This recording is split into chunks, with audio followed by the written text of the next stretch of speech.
Well, it's the trial that has some jurors in tears. Yeah, and as we get closer to the end of this trial, it's anybody's guess what will happen. So Tiffany Moss is the woman accused of starving her 10-year-old stepdaughter Imani to death. She is defending herself but has yet to take the stand or call any witnesses at all. And many of you are asking right now, where's the biological mom in all of this? Well, according to the DA's office, Imani's mom gave her up when she was just an infant and has not been involved in her life at all. 11 Alive is where Atlanta speaks, and you have a lot of questions about this story, and Hope Ford is here to answer them. Yeah, so some people are wondering about, her not speaking up for herself during this trial and not really giving any defense. So I talked to Page Pate. He is a criminal defense attorney. He's not associated with this case, but I asked him if she is condemning herself by not cross-examining witnesses and not speaking up during the trial.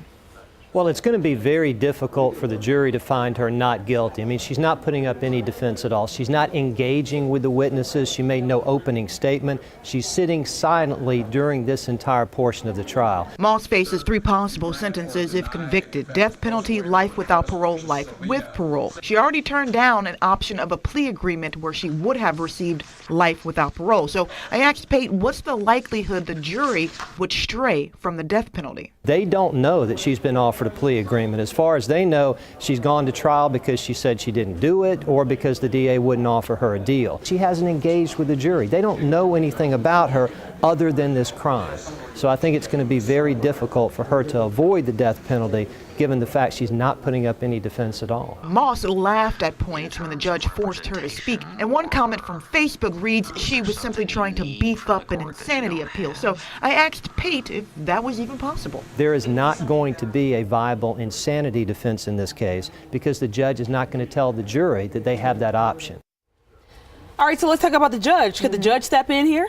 So Pate said he's actually shocked that the judge hasn't stepped in and required that she has counsel in a death penalty case. And he says that by doing that, that opens up the possibility of an appeal.